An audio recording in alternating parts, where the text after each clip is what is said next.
0.003 cents for a streaming for the recording streaming royalty. And 0.003 cents is is great if it's amassed over like 3 billion streams, but we're finding that not even all of that money is even being paid out, and there's different services you have to sign up for to collect on all the different royalties that in the copyrights that you're collecting on. And so I discovered this new value for value method that's been championed by Adam Curry and Stephen Bell, and it's a way to exchange value for like for as a creator, where I can tip a song. Like if I think this song is great, I can send value directly to you. I can send you a Bitcoin Lightning tip that goes straight to your wallet, straight to your pocket, essentially. Whereas the old school music industry is those royalties are collected in some sort of way. They send the song out to Spotify and all these different streaming platforms, and then someone listens to my song, and then by law, there's a lot of the 0.003 cents, and then that 0.003 cents gets sent back to my DistroKid. DistroKid then sends it to my bank, and then my bank says, okay, you have 0.003 cents in your account. That way of working is not valuable for an artist anymore. And I've had many conversations with old school music industry professionals, lawyers, different conferences, and they're all ready for this. I mean, we're at this peak of the music industry, and we're plateauing into this next generation. And that's really the value proposition, is this old school music industry needs to, we need to figure out a way to communicate to each other so that when the copyrights and when the royalty organizations start coming towards the value for value space, we've already set up a way of communication and some bylaws on how we can interact. But I think that's one of the things that I found that creates more value in this space is a direct payment, a direct tip straight to the artist, rather than routing to all those different entities. I think that's the next generation. Yeah. I made my first CD baby or actually a guy I made a song with made it in 2014. We haven't seen a penny from it. I made one in 2017 for a song. I think I had $8 to $12 in there like 6 years ago, whatever it was. Then they were like, there's a $25 hurdle you have to meet. And I was just like, that's going to take forever, And then I log in this year because thanks to Value for Value, it got me inspired to make music again, because I was like, I just want to connect with people. Like the community's small. This is going to be fun. And I made a new song, and I log into CD Baby and check it out. They finally lowered the bar, but it's at like $10, which is still pretty high for a musician who's not bigger. It could take you over a year to make money. And it's fun. Like with Value for Value, it's like I can see like what podcasts am I featured on that are in the Value for Value network. And when someone sends sats, they can leave a comment. I see what episode it came from. You can now go discover new content creators who are covering your music. Like it connects every creator on the internet together. You can see where funds are flowing from. And the cool thing is you actually get real-time positive affirmations, which as an artist who's kind of a nobody at the end of the day, less than like 90 listeners monthly, to see people enjoy it, to see it inspire them, like that's meaningful. Hey, who are you talking about? I'm just kidding. Yeah, that's like super powerful, I think, for people. And Taylor, hey, welcome. I see you were able to get in. I saw your video pop up a minute ago. Is your audio working too now? Yeah, guys, I'm so sorry. Can you hear me okay? Yeah, you're coming through great. No worries. I can hear you, Taylor. I'm so bummed. Like, I tested out, like, I had the studio working last night. I tested out the link, and of course, you get up this morning and it doesn't work. I'm like, ugh. Hey, it's a common thing. We expect that. And you know what? Technology can't have the reliability and uptime that Bitcoin can, but that's okay. You're here now. That's true. And I missed Chris's big intro, so I apologize, Chris. Well, actually, it's okay because Bobby was supposed to do my intro. He did this big spiel about, hey, I want to intro you, and I stayed up all night long, like thinking about, how cool am I? And then I had to talk about it myself, so it's okay. Fair enough. Yeah. I was going to intro both of you guys for you because if you've listened to other podcasts, sometimes guest intros can be like 10 minutes. And I was like, Yeah. I'll knock Yeah. it out for you guys, but you're here now. So I want you to say For- yours because we're not going to have uneven balances now. Yeah. former ambassador to the country of Iceland. Right. Yeah. No, Bobby, first of all, thanks for having me, man. I really appreciate it. So I am a musician. I live in Nashville. This year coming up will be like the 40th year that I've been playing professionally, which is a little scary. Um, I've spent about 4 years on the road, 2 years playing piano, 2 years playing guitar and vocals. I've retired from being on the road just because I got a family now, but I'm still active around Nashville. I'm still playing gigs. I've got a lot of friends who are in the industry. I signed a bunch of distribution deals for my work. Years ago, I lived in Los Angeles for a number of years as a singer-songwriter, and was getting some mailbox money for all those songs that I wrote and some of the licensing and TV deals that I did.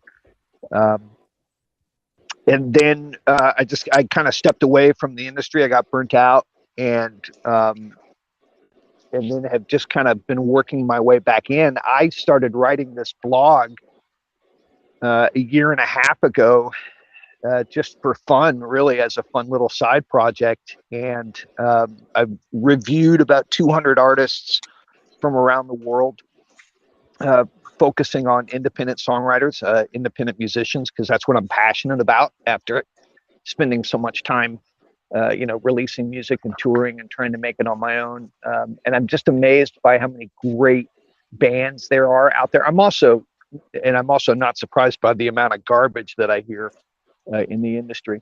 But I'm, Damn. but I mean, I'll just be honest, But I'm still active in the industry, and with Bitcoin and Lightning payments, when I showed up to the Lightning Summit this summer at Bitcoin Park here in Nashville, it really just put a spark in me with respect to a passion for the music industry that I haven't had in a long time, because I see what Lightning and Value4Value can do for the unsigned artist. It can and will be a game changer. The timing is perfect. You've got major labels that are drying up and dying. You've got DSPs like Spotify and Deezer that are losing money and have never turned a profit, and changing their formats every couple of years to try and stay afloat, and try and fight off the extreme negative press that they're rightfully receiving. And you've got a bunch of artists out there that are desperate for wanting to make a living in this industry, and Bitcoin and Lightning is going to enable that to happen. And we're already seeing it happen. We've seen it happen this summer with some artists, especially here out of Nashville, that are making some okay money doing it. And as more people get into Bitcoin, and as that becomes more mainstream, it's going to be a game changer, and I'm really excited about it. So I'm starting to incorporate Lightning into blogs. I've started podcasting about it, and I'm looking at doing a lot more. I'm still just trying to figure out how to tie it all together on the back end with tech and stuff like that. So, and like I said, I still play gigs. I'm actually playing at a Harley Davidson party tonight, so that'll be fun. Sick. Sweet. So one of the things I want to steer this towards is a lot of independent musicians, if they're paying attention to um, what's going on in the industry, they've probably heard of an independent artist called Connor Price. I don't know if y'all have heard his name, but he's a rapper. Used to be like an actor. His girlfriend is a marketing person, and makes all of his own original music. He gets his music known via TikTok through creative marketing. And he's a pretty good rapper, but he owns all the rights to his music, and he makes around $500,000 monthly on Spotify. And it's because the approach he's taken, he's not using a label, which we're seeing artists cut back on that. There's other independent artists like Chance the Rapper, Tom McDonald, Bryson Gray, and others who are steering away from the artist.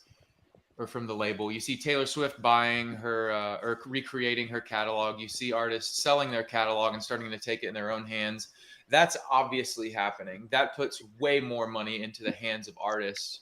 But when it comes to value for value, I think from an artist perspective, like someone at the level of Taylor Swift or Connor Price, who's bringing in $250,000 a month, is there an incentive for them to bring their audience to Value for Value and tell them about lnbeats.com, to tell their audience about Wavelake? Because here's the interesting thing, and I want to know how you guys are tackling this. Their audience may not be using the Lightning Network in Bitcoin yet, but clearly if they bring their audience there, avid fans love to support artists in the way they need. Like, how are you guys seeing that educational curve for the average listener to come over, even though the incentives are clearly there for the artists? Taylor, you want to go first or you want me to go first? It's hard to get people into the Bitcoin space. That's kind of what I'm battling right now, is kind of working on the pitch, so to speak. Artists, I'm having an easier time getting artists to come over into Bitcoin and Lightning, because artists will try anything for cash flow.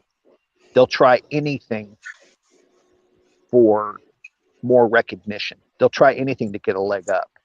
And especially like if you can, I mean, you can upload your stuff to Wavelake or LN Beats or whatever, for free. It's a bit, there's a very low barrier to entry. They don't even, artists don't even have to buy Bitcoin to get into this space. But so what I'm running into is how to get the fans in there. And it's going to take artists who are going to have to go online and post some videos and say, look, guys, this is really easy. Like, just like go to Cash App or go to River or wherever, buy $20 in Bitcoin, kick it over to Get Alby, and you're off and running, right? That's where I'm. For me, the challenge isn't with the artists. For me, the challenge is getting the regular citizen into it, and that's where I'm trying to do a lot of learning to figure out what that pitch is to help artists build their community of Bitcoin holders. What about you guys? I want to chime in. I actually I resonate a lot with what you're saying there, Taylor.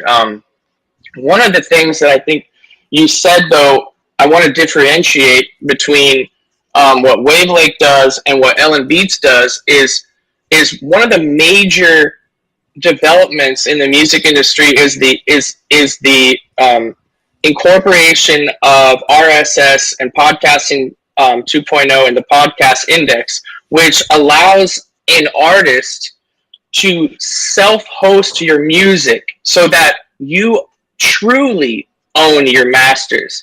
And that means that you have 100% control over your sound recording, your MP3. You can self-host it on your own web hosting platform. You can self-host it on your own server that sits underneath your desk at home.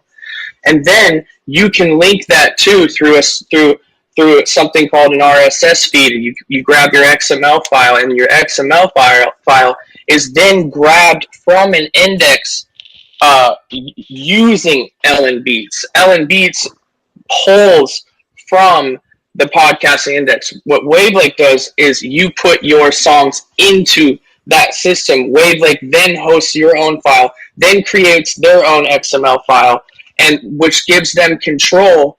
Which is what. And one thing I want to say is I don't think either one is necessarily a better way to do it, but I do think that Wavelake allows for more what do you call it, for the general public to start to see how this value for value system works.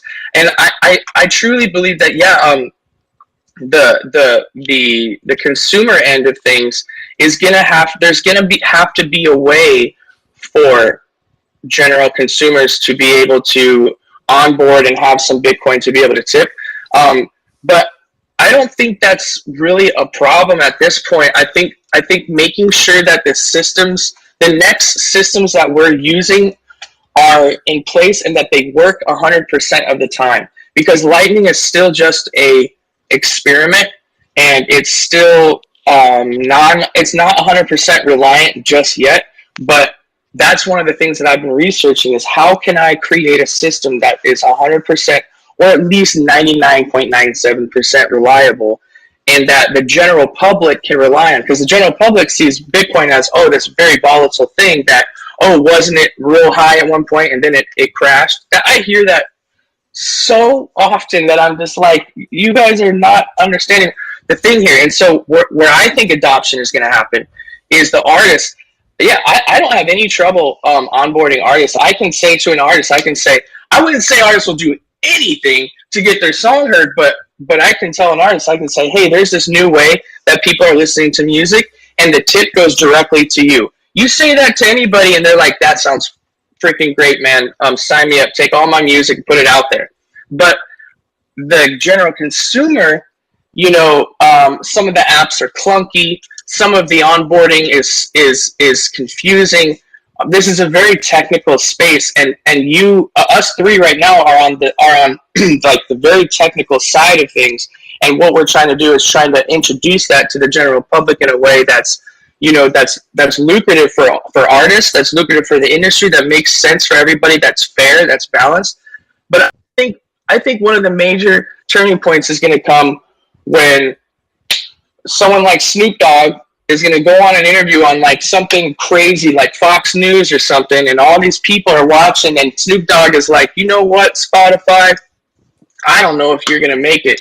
I think this new industry of value for value and Ellen Beats is going to be the next thing. And Snoop Dogg is going to say what the service is. And then it's like that adoption will follow. Because like consumers will hop onto, a thing like that. One thing I think, it's going to take a major player to do. Yeah, I agree with you, Chris. Sorry, Bobby. But I agree with you. I mean, it's going to having a major player endorse it publicly is definitely going to help. I don't know that we're going to get there before a major label jumps in and figures out how to take their split out of it, because songwriting royalties and publisher royalties and royalties of the master recording, there's no agreement, there's no contract for them on the Bitcoin /Satoshi /cryptocurrency side yet. There's been a couple of companies that have tried it. Katy Perry tried it with Ethereum and NFTs. Symphonic is trying something which I don't agree with at all. And how but Ethereum and NFTs are not the same thing as sending a value, like using a value block on a RSS feed. Royalties, like the topic of this conversation, because we'll go down a lot of rabbit holes of people who failed on this. I honestly don't know if Katy Perry or Snoop Dogg will be the adoption thing. I think music shifting, independent artists and folks are making indie playlists. The playlists, yeah. From a marketing perspective, if you're a new artist, you don't say go target people who like Drake or Taylor Swift, because everyone under the sun ends up listening to that. So your targeting is horrifically inaccurate and you don't grow. You have to target very specific audiences that like specific type of music. And what I think is going to happen is you're going to see more content creators like the Connor Prices of the world, who they get their beats made by their friend whose name is 100 Gram. If you've ever been on their Instagram, just two dudes making all this music, the fastest growing artist in YouTube this last year, and the number one performer on TikTok. He's now created essentially the model for how to market yourself on TikTok and how to make a song popular, and everyone's copying it.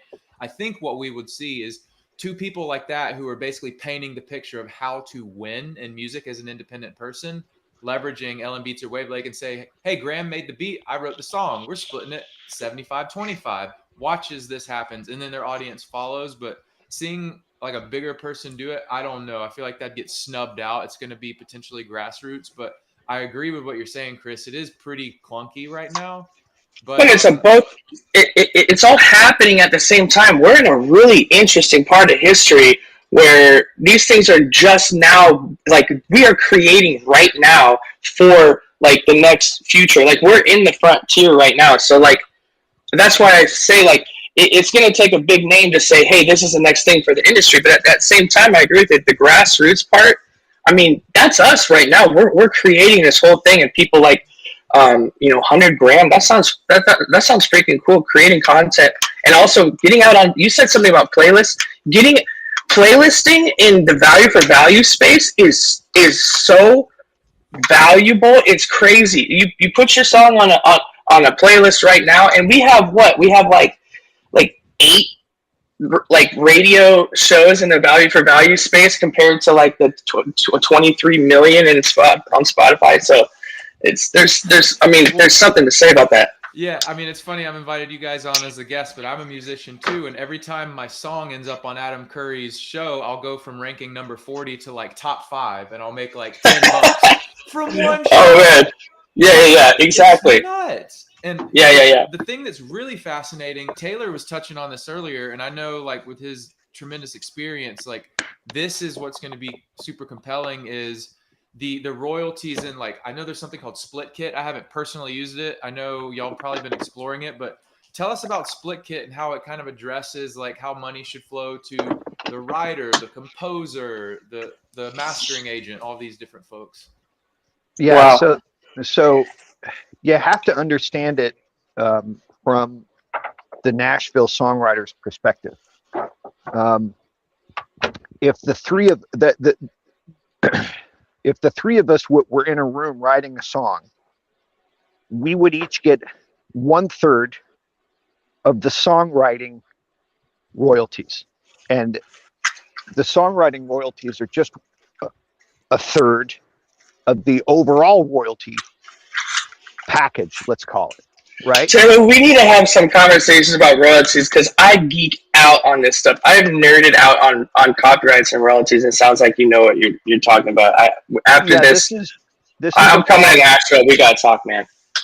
This is a problem that I raised on the back end to a lot of developers. I was talking to Wave Lake about and some other people around the world because and I was talking to Adam about it, and I took an example of one song and showed him all the different splits that happen, and he literally, we were on the phone and he was like, oh, okay, I didn't realize it was this thick, right? So let's I'll just give you a basic breakdown. Songs are broken down into 3 categories with respect to royalty splits. You've got songwriting, you've got who owns the publishing, and then you've got who owns the master recording. So if the three of us, the old school music industry, though, I'm not trying to cut you off. I just want to say really fast is like this is one of the things that we're butting heads with in the old school music industry with the music industry. So I just want to say that that's one of the themes that I'm encountering is I understand this part that you're talking about. It's the value for value side that says to hell with all that. Screw all that. We're doing something new. We're reinventing the wheel. I just want to put that out there because the value heads, their heads are. You know what? Look, I'm being objective. I'm not saying that. I don't agree with that. I think that the old school music industry we will find ways to compromise. I'm not saying the hell with it. I'm saying the people that are listening or will listen to the value for value heads are going to say, Taylor, you're wrong. They're going to say, we don't care about that old school music industry. Well, so I do. How yeah. it functions so the audience can understand. We can talk about the new paradigm. Taylor, continue. Yeah. So the 3 of us write a song together. We each split up the songwriting bucket and a third. Now the 3 of us each have our own publishing company. So in the publishing bucket, that gets splits a third. Right now, let's say Bobby has, in addition to having his own publishing company, Bobby also has a relationship with a professional publishing company here in Nashville. So Bobby's professional publishing company, they get inserted into the bucket. So now you've gone from 3 splits to 7 splits, right? Now let's look at the master recording. The three of us each want our cut of the master recording. But we had to pay, we gave a percentage of the master recording to Adam Curry for producing the track for us because the 3 of us are broke musicians and we didn't have the $5,000 for Adam for the studio time. and we didn't have money for the other musicians that helped out. So now on the master recording, you could essentially have another 6 people. So now you've got upwards of 13 splits on one song, and that aspect of it is not going to change. So how do you account for that on the back end with respect to splits? Somebody sends in, let's say our song gets played on a podcast show, and somebody sends in 100 satoshis, and that's got to get split 13 ways.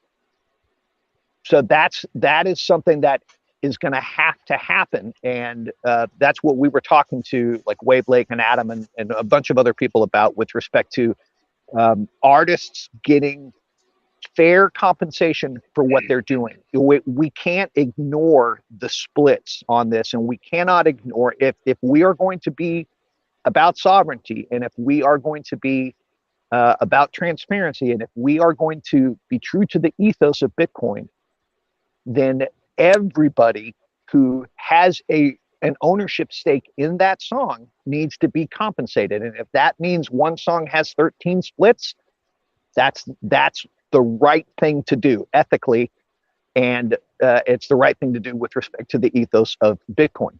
So quick question just for the audience who doesn't understand music. So like the engineer, that would mean of all profits moving forward of digital streaming, they would make a fraction. Like the actual mastering engineer earns that. That's what that means, correct?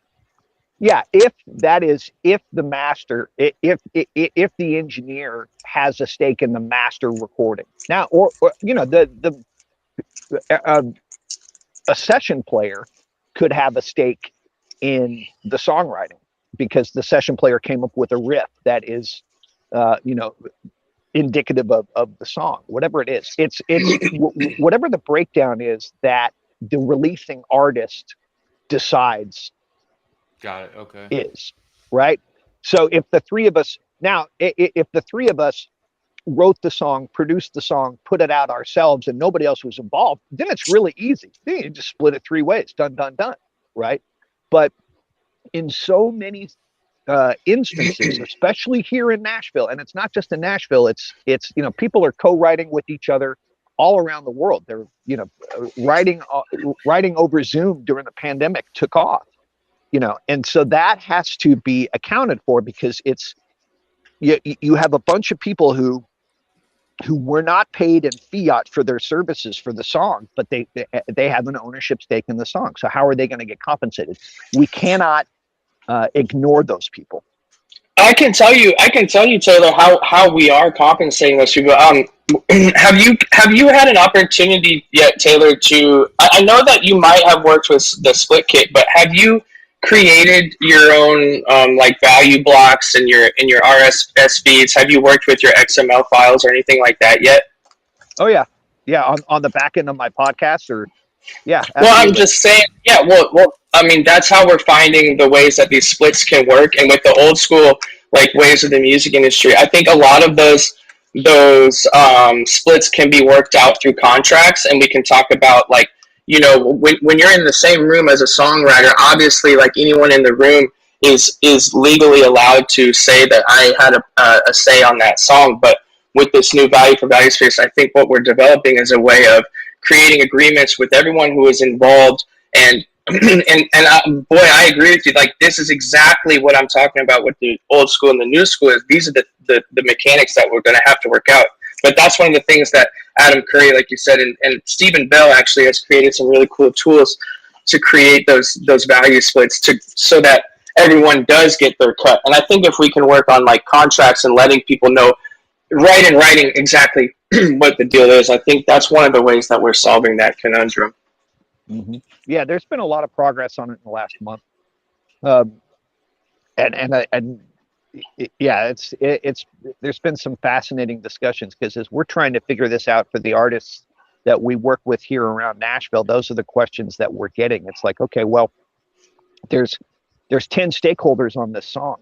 How do we, and if I collect all the Bitcoin for this, and there's 9 other stakeholders and none of them wanted to be involved in this, how do we ethically and morally do this? I'm like, oh, okay, well, with RSS feeds and value blocks, you don't have to collect all those royalties. Those royalties go straight to those artists, straight to those creators. So they have to. Yeah, well, I'm just saying. So, and this obviously, we all know what we're talking about. This is for like the audience. I'm saying is like, when you create your own RSS feed, then you can self-host that file. But in that RSS, it's basically a text file. So you take your text file and you put in Taylor so me and Taylor agreed that like we're gonna it is a new paradigm. It is a new way of accounting for the splits. But I think it's just creating a basic agreement that says this person gets this and this person gets that. So you would put in on your text file, Bobby gets this, Chris gets this, this other guy who was sitting in the room drinking a Coca-Cola, he gets this, and then also making sure that you give props to the people who set that trail before you. So we're putting in 1% or 5%, whatever you want for the music side project for and So let me ask a question. Let me throw a hypothetical and ask how you would solve it. Let's say you, me, and Bobby write a song together, and you and Bobby are fully into Bitcoin. You love it. You know it's going to take off. But let's say I'm the guy who's like, you know what? You guys are nuts. I want nothing to do with Bitcoin. So how do you handle the splits in that instance, in that case, when 2 years from now and Bitcoin is $500,000 and I come back and go, all right, I believe in Bitcoin now, where's my share? How do you handle that? Because that's going to happen. I have an easy answer, but I know it probably won't suffice because it'll create a tremendous amount of work. I would probably just create your own user on Wavelake with a super secret password and just lock it away and just never look at it and always tag that so it funnels to your account. I don't know if that necessarily, I don't know if Wavelake becomes like the person who could get sued or whatever, but ultimately at the end of the day for me is like, if I wanted to make that style of music, I would try to avoid that completely. And I would try to find people to collaborate with exclusively who see the future. But when you're in Nashville building a career, it's very hard to do that because you kind of moved into a culture that you can't craft and control. Whereas on the internet, where these international kids can just DM each other on Instagram and make some of the hottest songs that are frankly like out because they're collaborating and like breaking the mold, they're going to be the ones who probably do it first. And they're just going to say, this is what's cool about being a teenager nowadays. You don't need a bank. You don't need to ask permission. You can download a wallet, earn money anonymously, and give a middle finger to the system, But there's going to be a lot of things like in the business world, as a B2B infrastructure provider at Voltage, there's going to be businesses that adopt it and they're not going to be okay with that. But the young folks, this grassroots movement up, down, they'll probably do that. But yeah, what do you think, Chris? Yeah, Taylor, that scenario is going to be very, very common. I know exactly what you're talking about, and like that, I think that's a really sensitive subject that can be solved, maybe individually. I think boutique labels will start to develop their own methods of circumventing that situation, and I think that's a very. I could think of some. I'm very creative. I could think of some methods to circumvent that, but like, yeah, you're right. That is very, very complicated, and I would say one of the ways that I'm working on that is like Bobby said, like I've figured out a way to go from Get Albie to Zeus. So I'll tell somebody to put the Zeus on their phone, and they, I think it is about bringing in people who are about Bitcoin first and not trying to bring in an old school music person that's like, I want my royalties sent to ASCAP. How are you going to put my Bitcoin in ASCAP? It's like, well, sorry, that's just not what we're doing here. And, there will have to be a sort of some adaptation to adapt to a different way of thinking about it. But like one of those ways that I am working on that is just telling people that this is a Bitcoin only space. We're not using USD. Like USD doesn't exist in this space. And so if you want your song through my label, John Doe Media, then you have to understand and understand in writing in this contract that this is a Bitcoin only space. And like Bobby said, for some artists, I have set up like a separate Get Alby account just for that artist that as a label, sometimes they don't want to have control of. And so it just sits there. I can see it. I can see what accumulates. But also one of the innovative things that I've done is I give them the access to the Zeus on their phone so that the value that comes in for their song in real time. That's one of the cool things about this space is you can see tips coming in real time. You can't see that with Spotify. Is those tips then go to their phone, they see it in their Zeus, so they see that they're accumulating value. So that gives them that feeling of I'm being compensated. This is a fair deal. Let's see how far this goes. And so that's one of the things that I'm working on to kind of show that.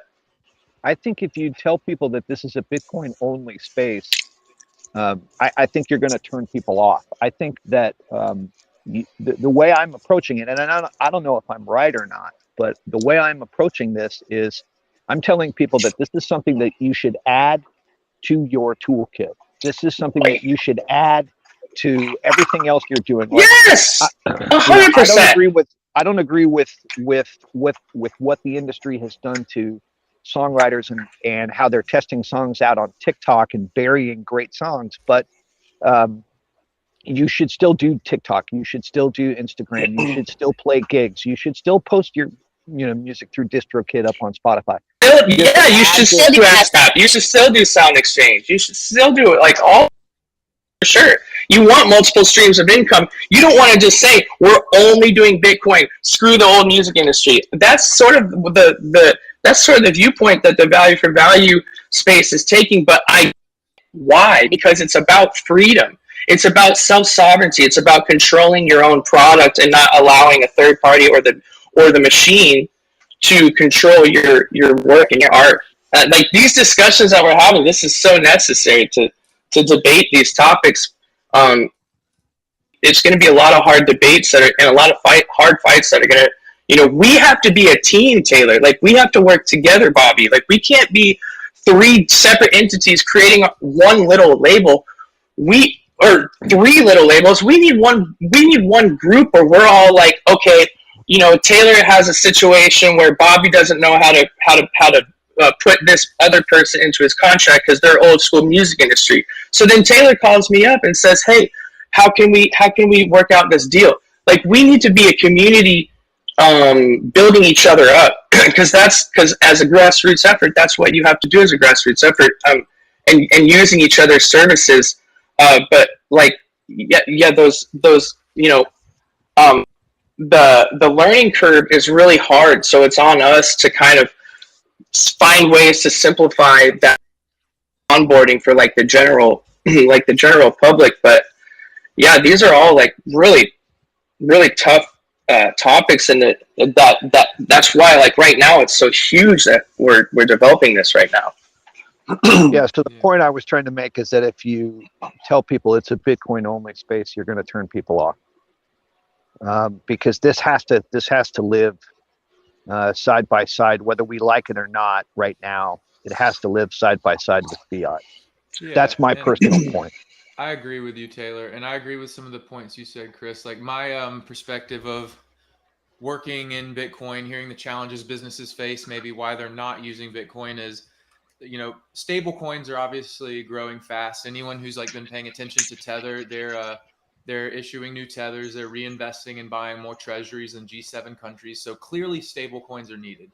Lightning Labs, they're working on bringing stable coins to Lightning so that those who are using Bitcoin or Lightning, they can easily long-term flip-flop between the dollar and Bitcoin, which is going to make this economy much easier and allow it to function. Where, per Taylor's point, some folks want dollars. They don't want to know it's only Bitcoin and it turns them off. They have optionality, which is what we really want to see. And also, it's just going to be interesting. Like a lot of these challenges that these institutions and older players face where, all right, there's 13 people. Now we have to get everyone to come to consensus and agree. This is how we're going to approach it. They're going to move slow and be in a battle. They're going to lack the connectivity with their audience the way these younger artists are, where, like Jim Morrison said, there's going to be one guy running an instrument, making music. Nowadays, there's 1 to 2, maybe 3 people coming together. They're mixing and mastering it in their bedroom, like Drake's very first album. he did with E40, and they did it on a laptop and a crappy mic, and that thing launched his career into probably the biggest artist of our generation. So all that being said, I think the younger crowd, they're like, if you look at how to market music nowadays, you have to be on TikTok. You only make a music video if it turns into a banger on TikTok and on social, and that's how you save money. You're smart with your money, and you keep making music. So it's going to be Good. super Thank you. interesting to see like what people do. I think these like young cats, they're going to run circles around industry players, and I think everything starts like with rap and hip hop. Like that's where everything converges, and people model after rap and hip hop. Like all industries end up doing it. I think that's going to Hey, continue to that's be why the I said case. Snoop Dogg, man. Yeah, because even in Nashville, like you see all these country artists starting to do rap, like Sam Hunt, Walker Hayes kind of has the flow. You see Florida Georgia Line. I don't know. I could go on for ages, but I think people are going to model after rap and hip hop, which is a emergence of like everything. And then people are going to have to model after these younger artists, because if you look at what labels do, they say, hey, go model after this artist on social. And they always say model after the independent artist because they're light years ahead. And I think those are Yeah, going I to be the think artists that come to Value4Value. I'll pause. what's really exciting for me is that somebody is going to break through in this space. Somebody is going to go mainstream from this space, and they are going to be an independent artist, and they are going to absolutely shake the record labels and the performing rights organizations absolutely to the core. Yes. Snoop Dogg is already saying that. That's what I'm saying. Snoop Dogg is saying, I'm getting 1 billion streams. I'm only making $1,000. What's going on? That's what I'm saying. He's going to be as a metaphor. I'm just saying that that's why I said that is like there's going to be some guy who's going to say this is the new deal, and then people will follow that. That's kind of what It's I'm going to be saying. the indie people. My point, Connor Price, less than 7 million listeners, 250K a month on Spotify. You have to own what you make. That's my entire point. And that's why Yeah, young and artists aren't going to do the old way. I agree with you, Bobby. Somebody is going to break through, an independent artist is going to break through in the Bitcoin space, and they are going to force all of the major labels that are remaining and the PROs that are remaining and the DSPs that are remaining to surrender their um, unequitable portion of ownership in the royalty splits. If Yeah. you look at a song that's released today, I mean, I'm an older guy. I'm in my 50s, right? Somebody buys a CD for $10. Somebody buys Bobby's CD for $10. Bobby only gets about $1. That is going to change with the direct distribution of value for value payments. So when, and it is a matter of, it is not a matter of if, it is a matter of when a truly independent artist breaks through in the Bitcoin space and takes their rightful royalty share and completely kicks out the PROs and the record labels and everybody else who's had their hand in the bucket that has been taking too much money and their hand should have been whacked off beforehand.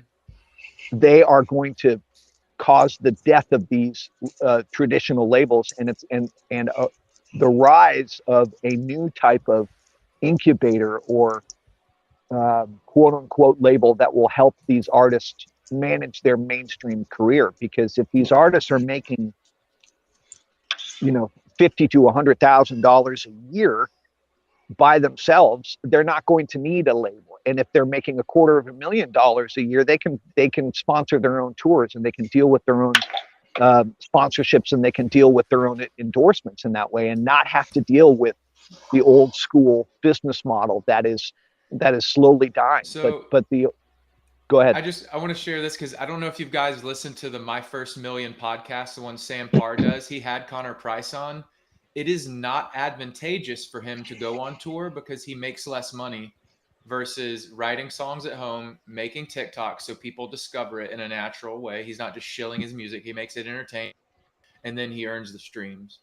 He earns Yeah. less money going on tour. So tour is neck breaking. You eat trash food, you're stuck in a van unless you have a private jet, and even then you have jet lag. It's changing. Like digital experiences are changing everything. I would highly encourage you guys to go watch that podcast because everyone is going to model after him. And people, when they're in the boardroom with labels, they're going to be like, hey, copy this independent artist. And they're going to be like, well, how the hell do I get out of being connected with you? Because you're not providing any value.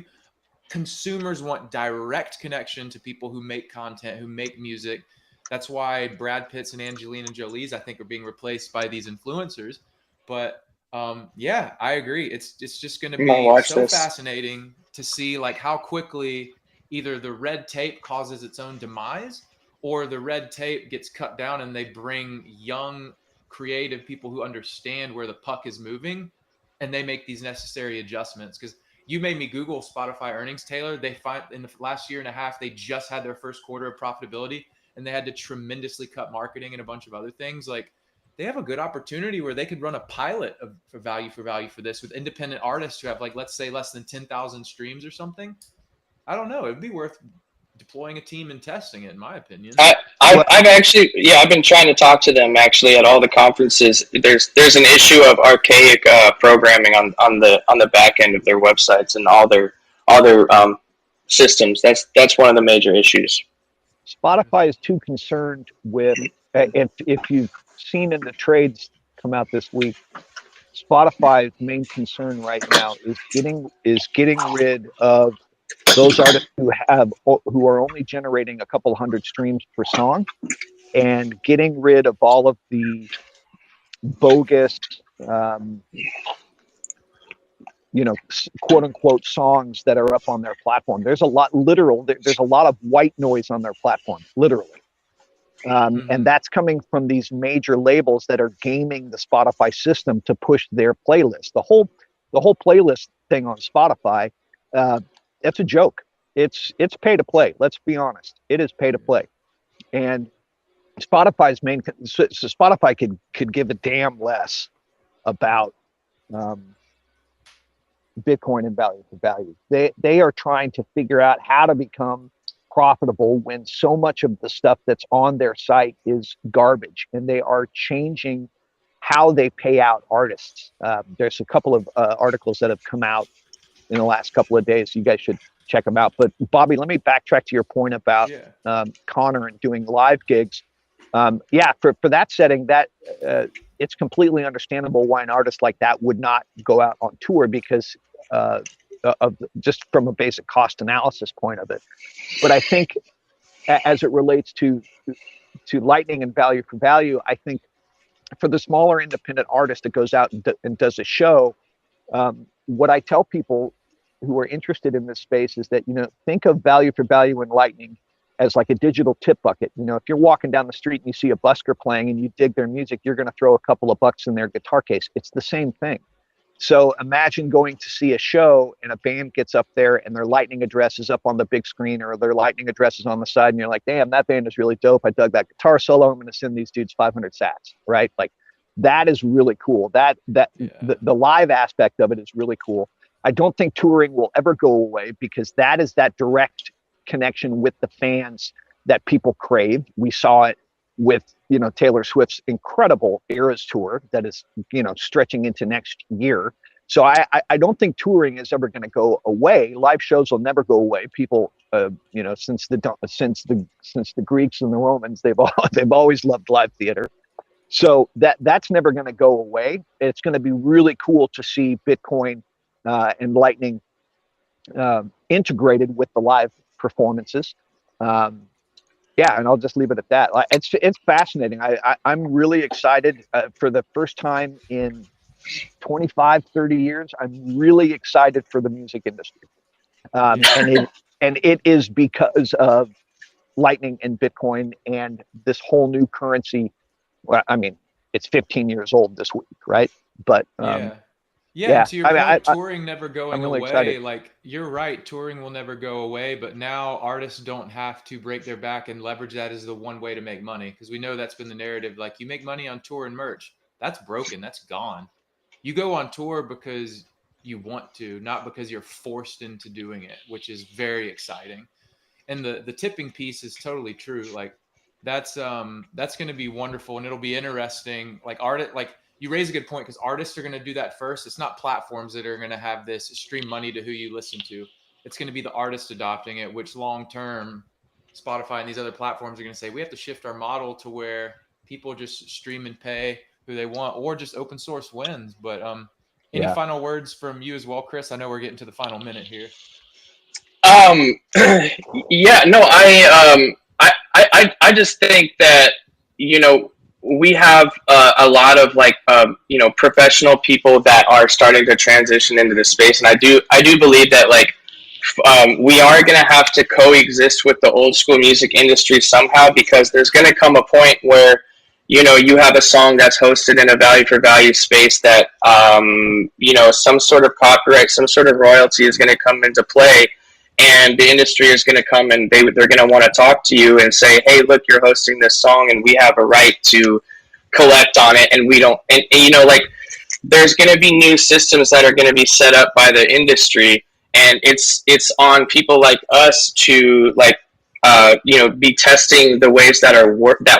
That's one of the big things for me is make sure that these systems work, and then as the music industry starts to adopt, we can educate them on, you know, what is truly value for value, rather than, you know, as an entity taking your recordings and hosting them on their own hosting. True value for value is self-hosting, self-publishing. It's about freedom. It's about protecting your self-sovereignty. It's about having the choice to be able to say what you want to say without someone saying that you can't do that, you can't say that. And so that's what this value for value space is about. That's what Bitcoin is about. I mean, yeah, we're going to have to coexist in the music industry space, but this allows us to have total control over our work, our art, our sovereignty, and it allows us to be paid directly in real time. And that's a very innovative thing that I think a lot of artists are just so excited about, that I talk to, and I think that excitement will roll over into the general public. And so, like, that's what I'm saying. If anybody, you know, like, moving forward, if anybody wants to talk about this, you know, like, I'm open to talk about it. You can find me on John Doe Media on Twitter. And so that's where we can talk more. And if, you know, I'm bringing artists into this space, and that's what I'm doing. Nice. Thanks for the plug there. And Taylor, where can everyone find you if they want to just connect deeper? I know you got some profiles and stuff. Yeah, go to phantompowermusic.com. That's the main website that has the blog.